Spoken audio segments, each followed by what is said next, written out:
I know my identity. I embrace my identity. Everyone else embraces my identity, but I'm able, because of my identity, to know that I have unique ideas that I can bring to the collective space to evolve and change things and contribute. And that's how talent flourishes. When people can move in and out of those silos, when our identities do not confine us, but empower us to be able to contribute in the ways that we should. That's what we are aiming for. Safe environments where people can come as they are and contribute as they are. Welcome to the HR L&D Podcast with your host, Nick Day, CEO and founder of JGA Recruitment, specialist HR recruiters. Tuning into the HR L&D Podcast will help you to discover strategic growth concepts, leadership development strategies, and the values and behaviours that drive organisational change and success. Together, let's empower our workforces, diversify our thinking, and achieve significant HR success. Welcome to 10 Reasons on Why right now, post-pandemic, is the perfect time to realign your diversity recruitment strategies.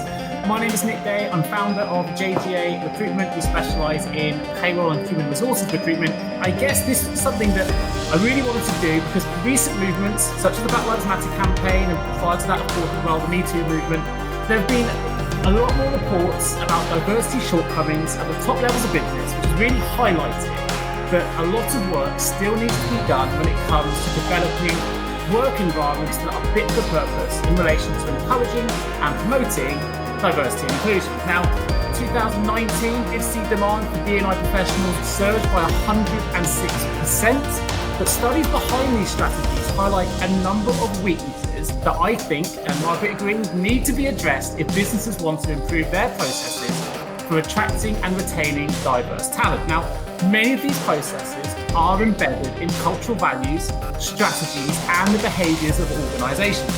Recruiters and talent teams now have an opportunity to play a really important role in evolving the processes that improve diversity and inclusion. Now, 85% of employers say that increasing diversity in their workplace is a current priority.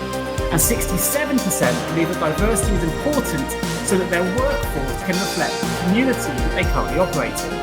So in this HR L&D podcast, we hope we're going to help businesses and talent teams and leaders to recognise the value behind building a robust recruitment diversity strategy, which is why I'm delighted to welcome my friend Margaret Ochieng, founder of The Inclusive Village, an organisational psychology consultancy who specialises in developing inclusive people and talent and culture solutions.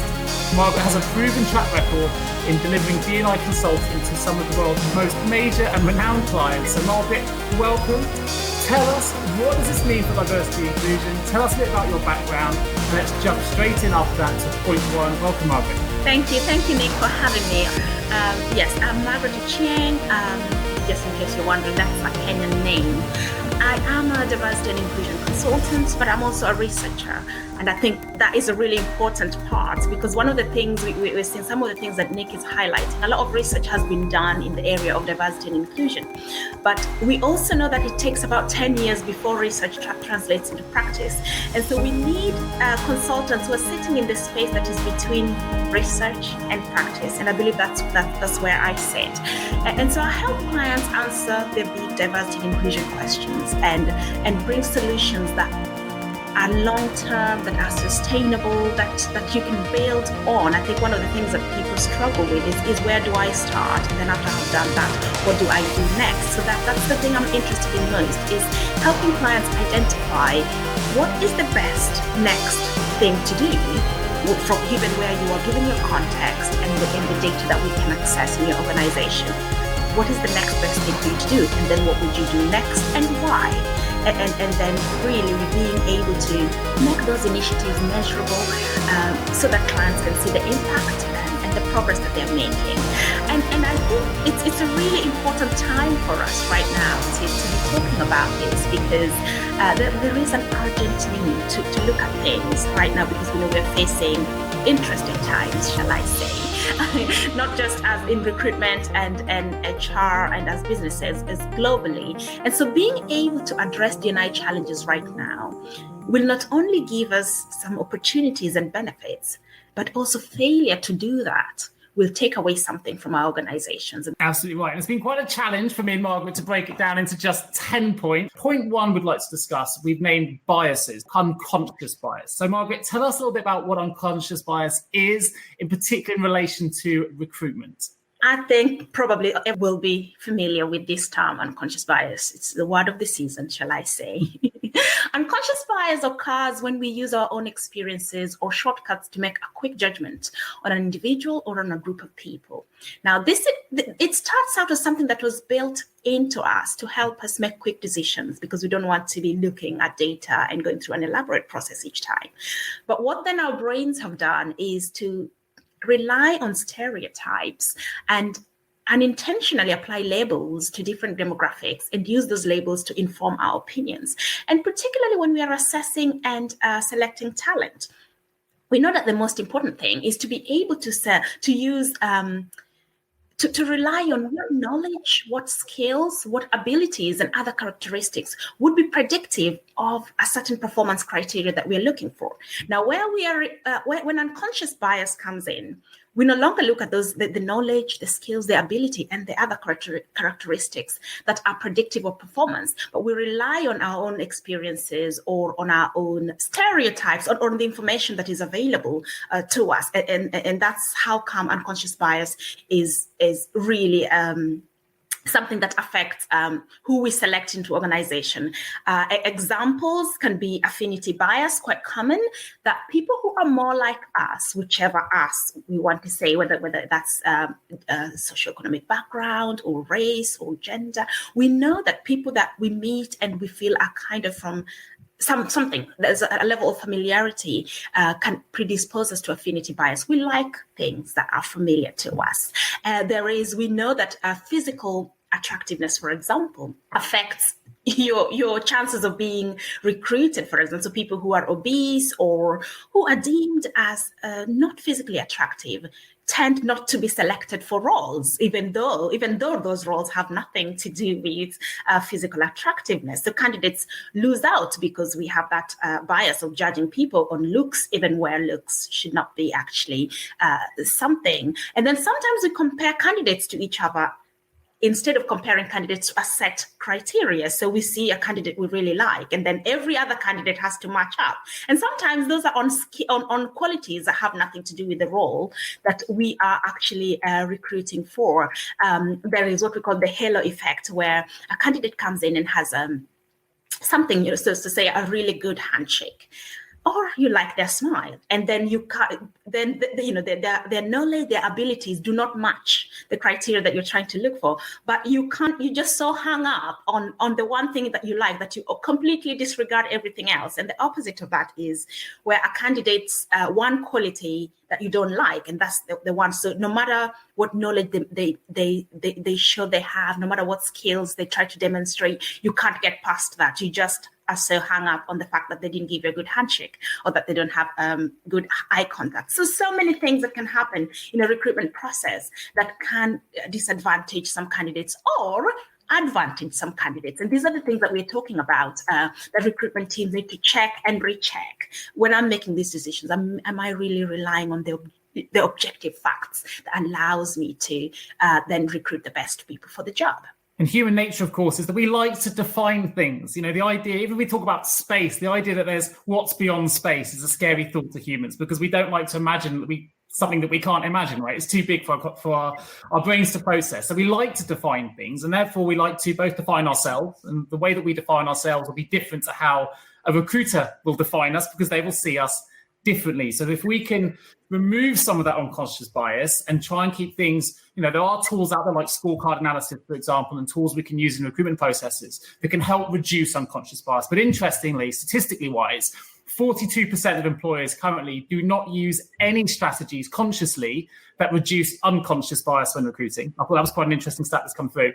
And 81% of employers recognize the potential that unconscious bias has to impact decisions. And you mentioned at the start of that many of us are aware of these buzzwords right now, but that doesn't necessarily mean we're doing anything about it. So although 81% recognize its potential for unconscious bias to impact decisions, they also recognize that it's leading them to miss out on top talent, we're not necessarily doing anything to to overcome some of those issues. And we're going to talk about that because that leads us nicely on to the point 2, which is it's a bit of a cliche term. We've titled it War on Talent. It's something that I've been hearing this term since I started in recruitment 18 years ago.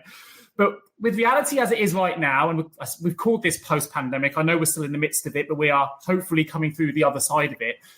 Do you think right now is a good opportunity, Margaret, for us to seize on opportunities that, in relation to diversity in recruitment post-pandemic is now a better time than it was before because of all the change that we've gone through? I would say yes, actually. Any time is a good time to realign, to look at your diversity and inclusion strategies, to look at how you can make the talent assessment and selection process fair. But right now, it's actually quite important because one of the things we know about bias also is that when we are under pressure or external threats, our reliance on our experiences, our reliance on shortcuts and information becomes even higher.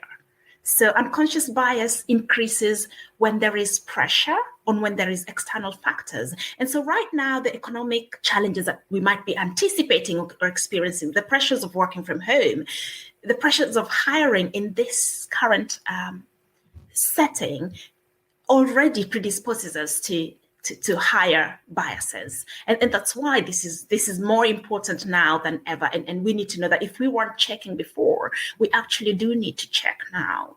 And that's one thing. And the other thing is, so when we are in an environment like this, we actually do need the best talent for us to be able to come out on the other side, whatever that is, because things have changed. We don't know what this thing we're calling new normal is going to look like, or even if there is a new normal. And so we're going to rely on talent and skills that we probably haven't had before. We're going to have to evolve through this whole process. And that's why thinking about how can we bring in more diverse people, maybe the kind of talent that we have ignored or not nurtured before. It's a real time for us to look at what I would call diamonds in the rough. And this is not to say that there's something wrong with those diamonds. That's to say that is the diamond that we have neglected. That's the talent that we haven't actually been accessing or nurturing or paying attention to. I think that's what's going to differentiate between the businesses that are going to do well now and the businesses that are not going to do well, because what else is left is to get that competitive advantage above your competitors. And where are you going to get it? So you are going to get it if you can tap into something that other people are ignoring or something that has not been explored. These are times for experimenting, times for learning, times for trying out new things. And in that process, that's how we evolve the new normal. So I really do think, I don't know whether there's a war on talent. Maybe it was a scuffle. I don't know. But what I know, whatever it is, we are entering a new phase where we have to do things differently and we have to find those diamonds in the rough. I totally agree. This brings us on to something that I'm quite passionate about, and it links really well, which is point 3, which is diversifying our talent pools. There is a belief at the minute that with so many people unfortunately being made redundancy as a result of the crisis, that there's talent everywhere is going to immediately come to us, and that to a certain degree that's true. But the problem is at the minute, I think we've become too reliant as both an external recruitment sector that I represent, but also I think internally for talent teams that I speak to on a daily basis. We've become too reliant on one tool. And I know that everyone on this call is going to be familiar with it. That tool is LinkedIn. We need to diversify our talent pools if we're going to locate diverse talent. For example, maybe some of you know this, maybe some of you don't, but the average age demographic on LinkedIn is between 25 and 34 years old. It's 57% male, but the UK population is 49%. So already, if I'm using LinkedIn, I'm not accessing a true representation of the demographic of my industry by using LinkedIn as my single tool. I should mention as well, 25 and 34-year-olds is 61% people on LinkedIn are 25 to 34. But based on all social media platform usage, only 28% of internet users at the moment, aged between 16 and 64, are using LinkedIn once a month. So again, Hootsuite is the thanks for giving me those stats. But that also brings in other questions in terms of LinkedIn. What is the true demographic of a LinkedIn user? I haven't done the analysis to know what that is, but does it accurately represent the communities that are underrepresented elsewhere?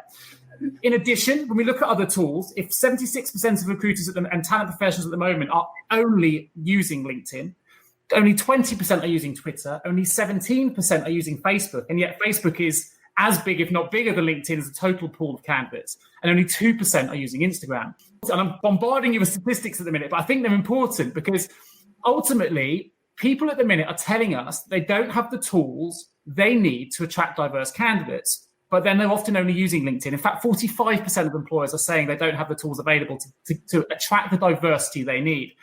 71% of employers are saying that finding diverse candidates for senior roles in particular was more challenging than finding diverse candidates at a more junior level. Now, again, what does that say? If we look at the demographic of individuals registered on the likes of LinkedIn, is it accurately representing the underrepresented groups that we want to attract, those gems that Margaret so eloquently mentioned about before? Are we accessing those people? Are we exposing ourselves to getting applications and finding talent from the underrepresented groups? Because I personally think it's this lack of access to diversified talent pools is a real key reason why we're facing challenges at the moment in our diversity recruitment objectives. What do you think, Margaret? I absolutely agree. So, we've talked about finding the right talent. So there's where are we looking and who's there? And there's I can hear a lot of something called groupthink in the recruitment industry, or in the way that we are currently accessing talent. All of us are looking in the same place. Groupthink is where we see a few people looking somewhere, and then we all think that's the right thing to do. And so this is what I'm saying. These are, if we are going to come out in the new normal, I don't know what that is, but if we're going to evolve ourselves into new places as a talent market, then those are some of the things we need to try and find ways of breaking away from the new normal, from what is our defaults. So, for example, think about the users of LinkedIn. You've talked about their demographics, but also there's something about social media users that we are missing out on here. There's something about people who are very good at self-presentation, probably being the ones who are more likely to use these platforms. Now, self-presentation is a quality that might actually be good in some roles. Some people are poor at online self-presentation, but they've learned that that's where recruiters go, so they will go there anyway. Others will still not go because it's not something, it's a quality that is important for the roles that they're trying to do. So what we'll end up doing is we will be recruiting a certain type of a person, because that's the if we are only accessing them online, if you're only accessing them on LinkedIn, there might be, we haven't actually talked about what personality types might you find very active on LinkedIn. You can homogenize the process. Exactly. So my fear with these things is that people who are kind of using a certain platform probably have certain things in common. And if you only use that platform to recruit, then you're literally flooding your workplace with just one type of people. Now, again, you're not going to get much diversity with that. It might be in terms of age, it might be in terms of gender, it might be other demographics. So we really have to be careful when we're looking for candidates. And, I did this even when we do research, for example. I did a recent piece of research, and I went on LinkedIn, and then I thought to myself, actually, if I am only looking for these people on LinkedIn, I'm probably just looking for one type of a person, whereas there are other people with these same characteristics that are elsewhere. So I had to step back and use my networks to find people who are probably not on LinkedIn or who I am not connected to on LinkedIn, to give myself a much bigger sample of candidates for my research. And that's how bias works. You're convinced that you're right and you're getting the candidates, but you're looking in a very narrow and homogeneous way. And these are some of the patterns that we need to break out of if we are going to make diversity a reality for ourselves. So relying on other networks that you have. And there's something, again, about organizations and their brands. Brand is out there. Your brand is either attracting or repelling diverse candidates. And just even improving your brand can really help candidates start coming to you. If you already have a number of diverse candidates working within your business, then if they like your brand, if you are a good working place, then using them to tap into their networks is another way to get you out and help you diversify who you're attracting and who you're reaching. So different ways, instead of just looking on LinkedIn or going more on Twitter, which are all great, but we need to make sure that we're challenging ourselves enough to look in different types of places, and also not looking as talent as being in one place. Talent is global. Absolutely. And of course, if we're not doing these things, we're almost adding to the problem. So I've studied within the payroll community, where I've tried to find out if LinkedIn is representing, following the Black Lives Matter campaign, Black candidates within the payroll community. And now at the administrative level, for the first 1,000 people that I've researched, 4% were Black and represented, which is roughly in line with the government census. However, when you go up through the ranks and you start looking at the senior payroll professionals, only 1.8% were represented. So that tells me that there's an issue. I'm not blaming LinkedIn for this. There's an issue where that 4% that statistic should stay relevant, and it's not. It's reducing as we go up through the ranks. But the problem is, if I'm only using LinkedIn to find that senior payroll resource, then I'm now only accessing 1.8% when I should be accessing 4% if I'm keeping it in line with census statistics. So already I'm reducing my access to talent, and therefore if I'm only using that tool, I'm arguably contributing to that underrepresentation issue. We need to make sure we're not using language that can alienate others in job adverts and job descriptions. We should also look at encouraging more than one stakeholder to assess CVs. Why not getting more stakeholders involved that have more diverse opinions, more diverse views, different definitions on what they think it looks right for that role involved in that assessment process? And that will really help reduce some of that unconscious bias we've been talking about as well. Anything you'd like to add to that, Margaret? I think that really makes sense, thinking beyond just assessment and selection to where are you bringing your talent into? You're bringing them into an organization, into a set culture, into a team, and how are you going to support them beyond that process? Because it's no good recruiting people and then when you onboard them, they have a negative experience and they leave. That's not what this process is about. So thinking end to end in terms of the employee life cycle, right at the beginning of that candidate's journey, is really important. Absolutely right. And that kind of leads us to point 4, which is realignment and evolution. We talked about building homogenous cultures potentially if we are only using one source. I want to build on that a little bit. Often as an external recruiter, I'm told by clients, I need to find someone who fits my culture, or I get a candidate rejected because they were the wrong culture fit.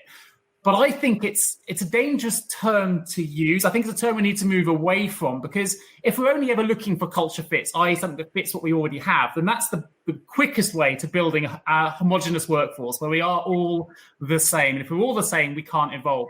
So I'm a big fan of trying to encourage terms like, evolving cultures. I want to find someone that's going to evolve my culture, someone who's going to move it forward. And if we start thinking in those terms, it can really help us when we start targeting candidates that are going to bring something unique to our own company cultures that don't currently exist. And as my master's in professional consulting has taught me, it's essential because culture and values help to define a business. They set expectations for how employees should behave, and they provide clarity and direction for strategic decision-making, which then obviously impacts long-term organizational success. So it's by recruiting professionals from a range of backgrounds, all levels of seniority, that business can gain access to a wide variety of viewpoints and perspectives, which again is why we talked about having different stakeholders also involved in that assessment process.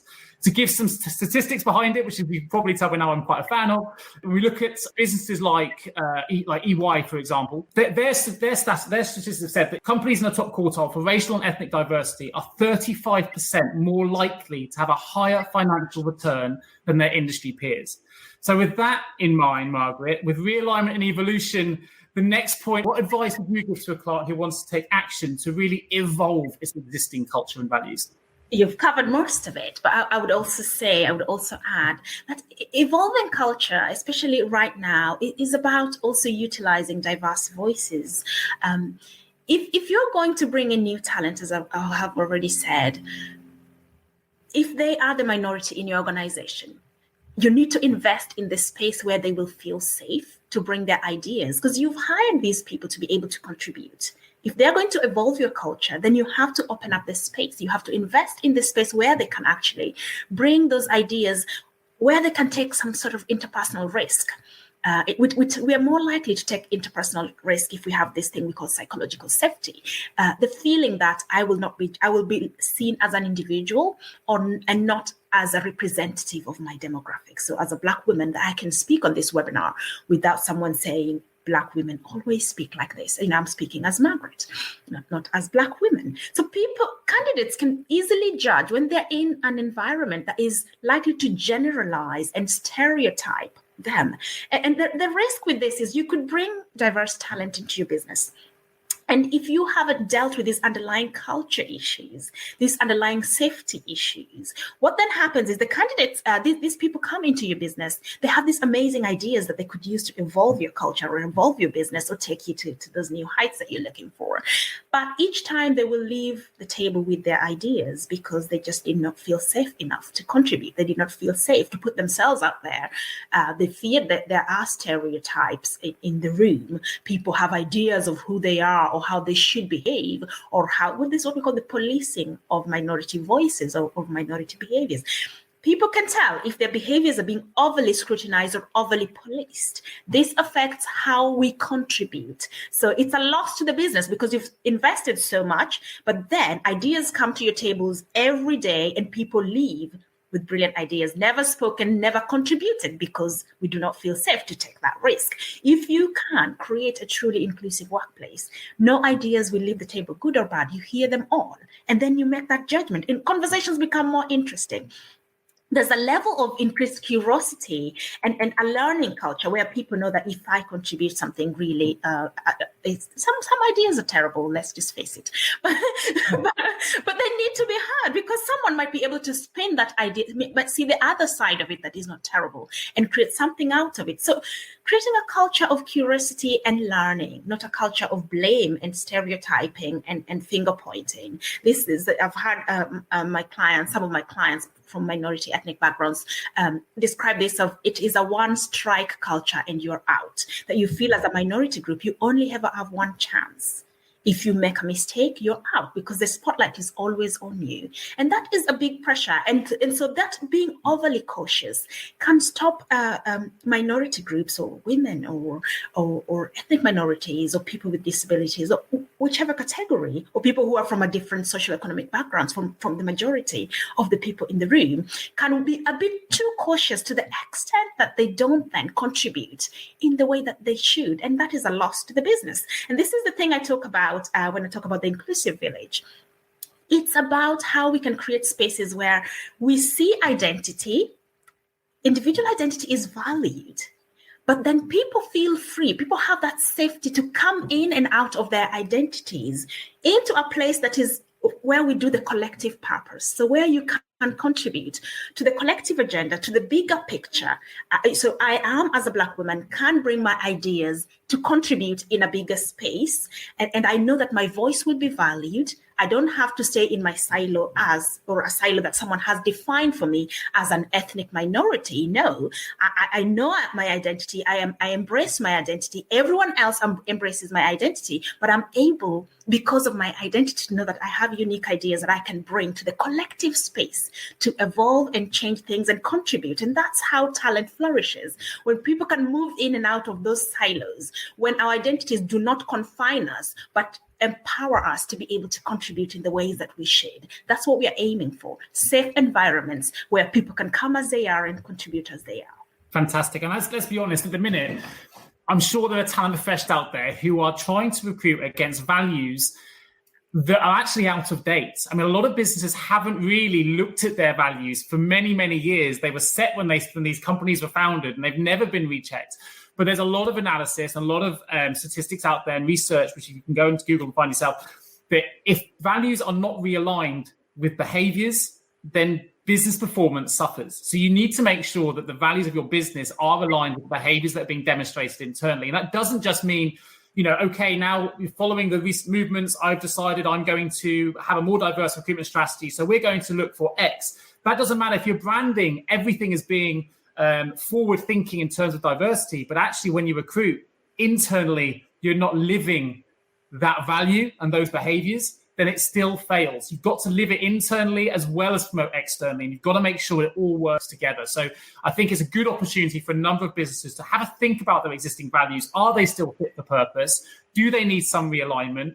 Are the behaviors by both senior stakeholders and founders and CEOs and so on, and the employees at lower levels, are they living and embodying those behaviors that are important to the success of your business? And I think that's where we should also be managing against in our performance reviews and our appraisals. If we are people really living the behaviors and the values that we think are important to our business. And if we are, great, you're pretty much going to be on track for a very successful business. Have you ever asked yourself, How can any recruiter understand my HR recruitment challenges? Please don't give up on your hiring challenges just yet. Here at JGA HR Recruitment, we appreciate the difficulties associated with attracting, recruiting and retaining top human resources talent. We also understand just how costly a poor hire can be. JGA HR Recruitment would like to partner with you to help you overcome your hiring challenges. Contact us today on 01727 800 377 or visit jgarecruitment.com to find out more. Margaret, tell us how realignment post-pandemic then can give organisations the opportunity it needs to ignite visionary leadership that can navigate the complex and ambiguous context that we're going to be operating in post-pandemic. That's a really important one because there's always a less talked about link between diversity and leadership. Now, research has shown that diversity, when we say that companies that are ethnically diverse, for example, are 33% more likely to outperform their peers in terms of performance.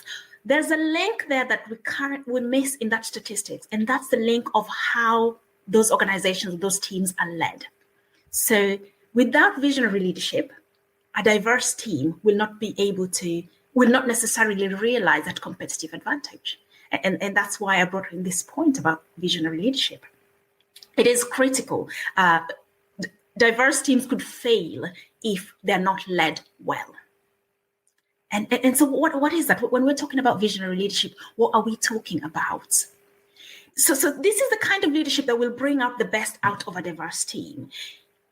It's where we're able to articulate the goals and aims. This is the thing I was calling the collective agenda, the collective purpose, the collective space.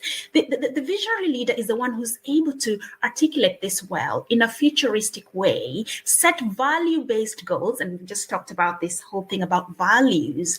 Where did your values come from? Who uphold your values? Who do your values reflect? So a leader who's able to articulate value-based goals for the team and for the organization and make sure that these values are shaping behaviors on a day-to-day basis on the team or within the organization. That is what we're talking about when we're talking about visionary leadership.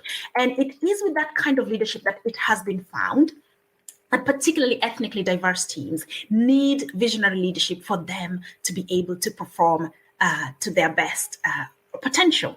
And there's another aspect of leading diverse teams is that leaders who are visionary, but also who do not just categorize people, who are not prone to stereotyping, or who are not just prone to putting people in boxes, are the ones who are more likely to bring the best out of their diverse team. So, for example, if I am trying to put a new team together to deliver on something, and let's say I'm putting a global team together, a global HR team, and my starting point is, okay, I want to make this team really diverse, so I will bring some Asians on board, some Europeans on board, some women on board, some Africans on board.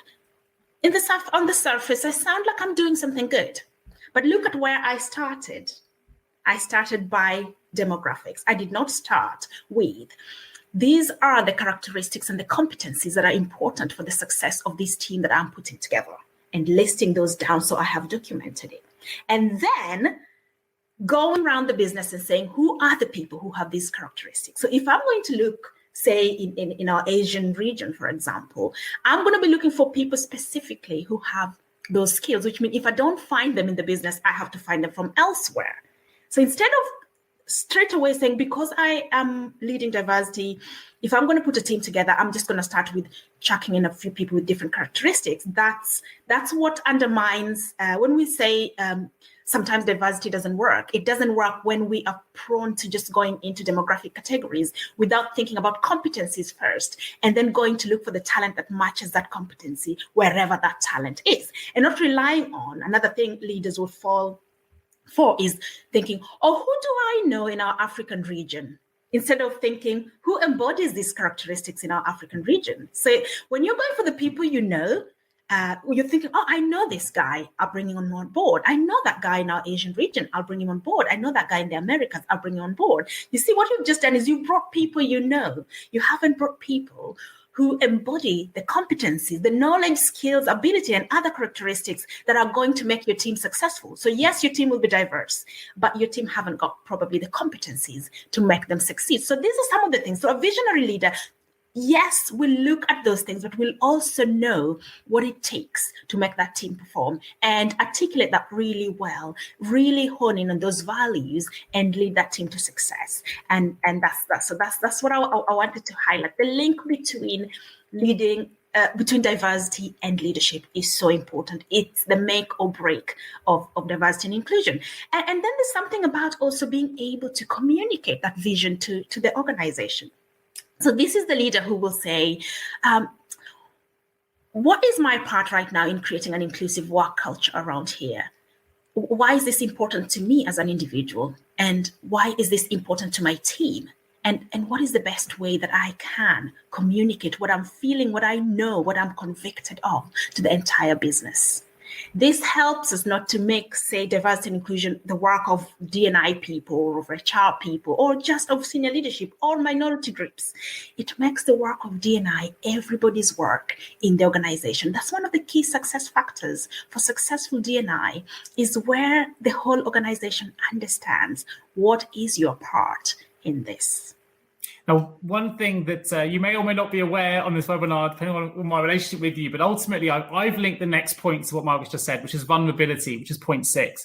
Margaret's helped me massively come to terms with the fact that as a 38-year-old white Caucasian male, I am able, and it's okay for me to try and promote and develop the recruitment strategies that we implement in relation to improving diversity in the workplace, both the external clients that we work with and, of course, internally as well. What I'd like to know from Margaret is, what advice would you give to other people that maybe lack the courage or a little bit scared or fearful of just being vulnerable, really? You know, what advice would you give them to help them on their journey to go forward? I totally understand the fear that majority groups, especially white males, feel around this subject. And it's a legitimate sort of discomfort, because most of us have got to where we are today because we were good at the jobs that we did. We have progressed and succeeded in our careers because we know what we're talking about. And then here comes diversity and inclusion. And all of a sudden, we realize there's something about this that we don't know. There's something about this that we don't understand, that the experts in this field look less like us. And for someone who has built, and which is all of us, we built our careers, but through knowledge, through being able to exhibit that knowledge and that confidence, this can be very, very challenging. And this is why diversity and inclusion is a unique area. It requires different skills than the skills we've had before. And this is why I was saying, looking for unusual sort of different ways of doing things is a real core part of promoting diversity, because now we are being asked here to step back and adopt vulnerability, which is not something that we have associated with leadership, and particularly male white leadership. In the Western world, we're being asked to develop a new skill, and that's why that can feel a bit like there's a bit of a distance there. But it is a skill that we all need. It's a skill that many of us already have. We just don't use it enough. Brené Brown says, no vulnerability, no creativity, no tolerance for failure, no innovation. It is that simple. If you are not willing to fail, you cannot innovate. If you're not willing to build a vulnerable culture, you cannot create. And the times that we are in are a time for innovation. We do know that volatile and uncertain times are times when the most creative companies, the most creative businesses are the ones who are going to have the biggest wins. And vulnerability allows us to enter that creativity and learning space. It's not a space that you control with command and command and control structures, holding everything down. It's a space where you need to hold things a bit loosely, including your own knowledge, including your own preferences. And I think that's the thing we've been talking about, Nick, about, you enter this space, but you hold things loosely. and the people who are able to hold, you are allowed to have strong opinions, but you just need to hold them a bit loosely. And so if you're a white male in this space, if you're in the white majority, or if you're in the privileged majority, one of the things you're looking around the organization and thinking, who has the power in this space, whose voices are being listened to right now, versus who has got the wisdom, the experience, and the knowledge right now on this topic, and are their voices being listened to? And vulnerable leadership sometimes allows you to just say, actually, I do have the power and I do have the budget, but I don't necessarily have the experience or the wisdom or the insight or the knowledge. And therefore, at this point, I am going to pass the mic on to someone who does. There's a lot of passing the mic when we are exercising vulnerable leadership, and that is a strength. The leaders that we're really going to admire are the ones who are able to know when to pass over the mic, the ones who will not speak over minority groups, but will speak with them, the ones who will be willing to step into this space as allies to co-create new solutions, the ones who will be able to empower not just their own voices or voices of people who look like them, but tap into other voices that have the knowledge and insight but are not being listened to.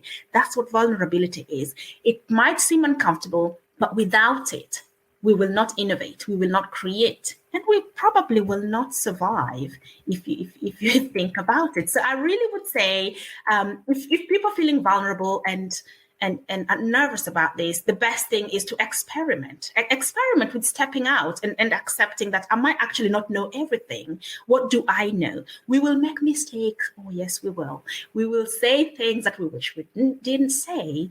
But if we do, we will learn. That's the thing. Vulnerability allows you to enter that a learning space rather than a command and control monopoly space of knowledge. And that's definitely why I've got Margaret with me to help pass that mic over to help me with some of the things that I'm passionate about. You know, this is really a personal journey, partly for me as well. I realize we all have weaknesses in our process. And I think if we can try and identify those and start our own journeys, then we can start to improve the processes and our recruitment strategies as a result, which kind of leads us into the last 15 minutes, which is reaping the benefits of all the things we've talked about and how can we get the best out of improving our diversity strategies. So, Margaret, I'm going to throw it right back to you again as the expert here. What benefits can we really reap by putting diversity and inclusion at the heart of our organizations? We have already talked about business performance, especially where these diverse teams are well led. We know that these diverse teams outperform non-diverse teams. A recent report has just reiterated what we already know, that FTSE 350 companies with 33% and over in representation of women at senior levels are 10 times more profitable than their counterparts. That is something not to be ignored. There's value in this, and piece of research after research is continuing to just confirm this. So yes, business performance, businesses that are diverse will perform better than others.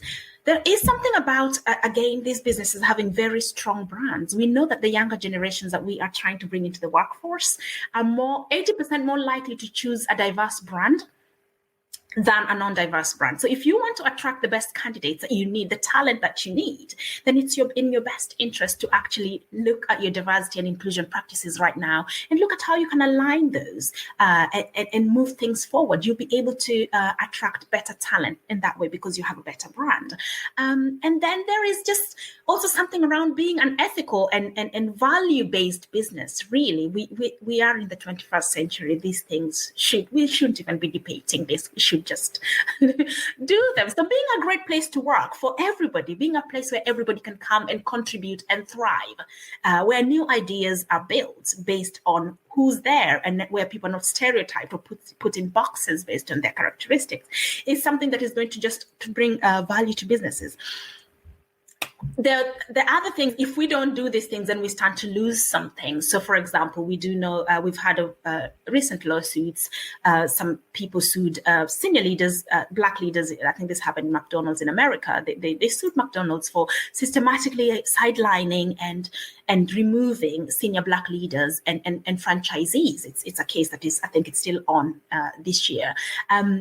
So things like this, we're going to hear, because of what has happened with Black Lives Matter, we know that employees, no matter what background they're coming from, have been emboldened to speak. We saw people walk out on Google last year protesting the way women were being treated. Those weren't just women. It was all sorts of employees joining up and saying, you will not treat people this way. We know that Karen Parkin of Adidas, she was a senior global HR leader, was recently forced to step down because employees complained about the way that they saw her as not being able to deal with systematic racism in the organization. So if we're not dealing with these things, it's going to cost our businesses. It's going to, as a leader in the HR and talent space, these things are going to start costing people their jobs, really. So it's the time to deal with this. There are benefits to be, this is the good thing is if you deal with it, there are massive benefits and great performance to reap out of it. And if you don't deal with it, there's pain. So some statistics, which I hopefully you come to terms with me giving a few of these now, but they're useful. So 54% of HR leaders say diversity is crucial to ensure they're doing business ethically. 51% said they believe diversity helped them introduce staff with unique skills into the workforce. And 73% of employers say diversity encourages creative and innovative thinking. So that leads us to point 8, which is opportunities. So Margaret, surely based on everything we've discussed so far today, if we improve and evolve our diversity recruitment strategies, we can open up new opportunities. Am I right?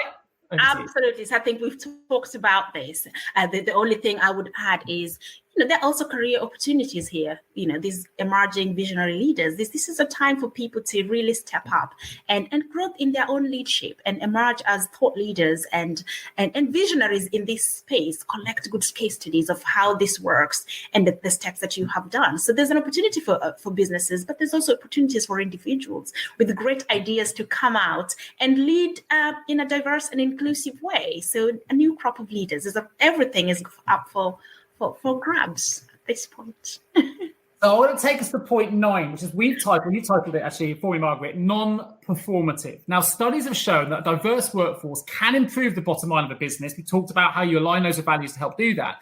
They can help lead to happier and more productive teams. They can drive innovation amongst employees. But to really reap the benefits of the diverse workforce, employers must ensure that the recruitment strategies, as we touched upon earlier on, reach diverse candidates, regardless of gender, ethnicity, sexual orientation, or socioeconomic background. However, despite employers recognizing the benefits of increasing diversity, we also know that recruitment can play a huge role in helping organizations build for long-term success. In fact, right now, we're seeing more and more opportunities coming up. But I spoke to a good friend of mine called Raza, who is a real advocate for the LGBTQIA community. And something that he said to me resonated, and maybe think about this a little bit differently. With all these new positions coming available, and we can see them online in a simple search, I've seen a lot of them only be offered on a fixed-term contract basis. And that suggests to me that maybe you're there to give benefit of doubt. You want fixed-term contract people in because you want to set strategy and then bring someone else in underneath to manage that going forward.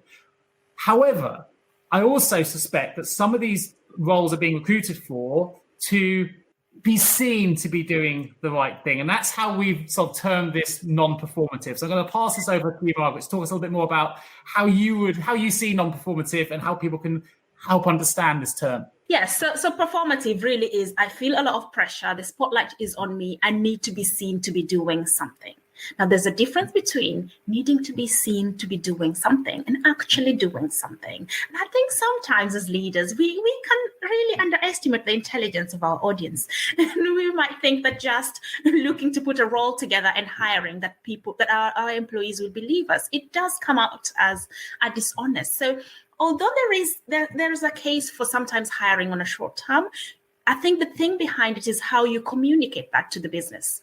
The reason why you're making this a fixed or short-term role is it because this person, as Nick has said, is coming to set up a function or try and help you sort of do that thing that I call building a roadmap in a case where you do not want to use external consultants like myself. For various reasons, maybe for cost reasons. So you really need to be very clear that this has been communicated to yourself and to the business, so you don't come up or you don't come across as just doing something to show that you have done something. So that, and also think about the impact on the individuals that you bring into these roles. It takes a long time to build the social capital to be able to influence D&I agenda in an organization that is starting out. So how long is it going to take this new person to just learn the politics and the dynamics of leadership in this organization, and then to be able to put their roots in, to be able to actually do the job? Is the time frame that you are allocating for all these things adequate for the role that you're trying to bring this person in? Or are you setting these individuals up to fail and D&I to fail, so you can then say, you see, this stuff doesn't work? So setting people up to succeed is something really important if we're going to hire D&I roles. We want them to succeed. bringing enough support when you hire these short-term, fixed-term roles, and also being able to communicate why you have chosen to do it that way and not take the long-term approach, which is what we know works for D&I, really important.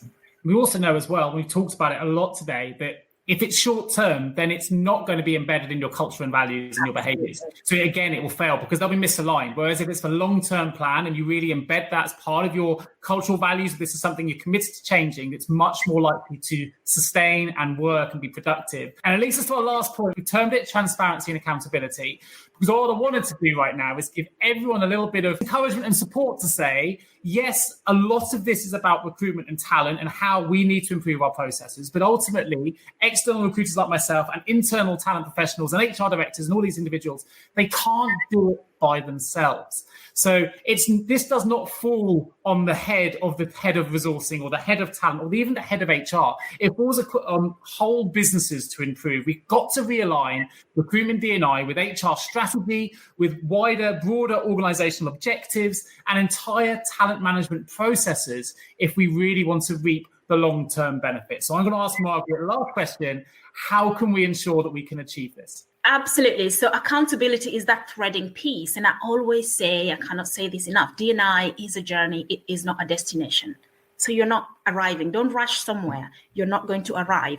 It's a journey. It's just like your business is constantly growing and changing. So is your D&I. And therefore, we have to make sure that this is aligned to the talent and business strategy. We have to make sure that D&I is not just the minorities problem or HR problem or D&I people's problem. It is everyone's problem in the business, that everybody understands that this is something we all have to contribute to. It's not just for compliance that you're just trying not to get sued by somebody. It doesn't work when you just take a compliance approach. That without visionary leadership, top to bottom, you're probably not going to reap the benefits of diversity. If you only have a few or a number of tick box exercises, say, for example, unconscious bias training there, we've put some committees together, we will celebrate Black History Month, we've got the women going to this conference. So these are all little things that are disjointed and they're not being driven by one major strategy. There's no roadmap in which they fit. This makes delivering D&I very chaotic and actually not productive. And again, we've talked about being performative, just doing things so people can see that you're doing something. Really not useful for long-term change. And also where you have the link to your D&I to your culture, you will bring people into the business, but they will not probably stay because they will see there is no support. The overall culture in which everything sits needs dealing with. So values and culture are really core part of delivering D&I. And actually, a couple of comments have come in as well. So Jack Lyons just said that she agrees that diversity has helped her team perform better. And we've had a question from Darren who says, Margaret, if you can answer this, do you think that setting up shadow boards / reverse mentoring schemes can be a valuable way for diverse individuals at a more junior level within their businesses to have their voice heard and to get the benefit of their diversity of thought / experience? I agree.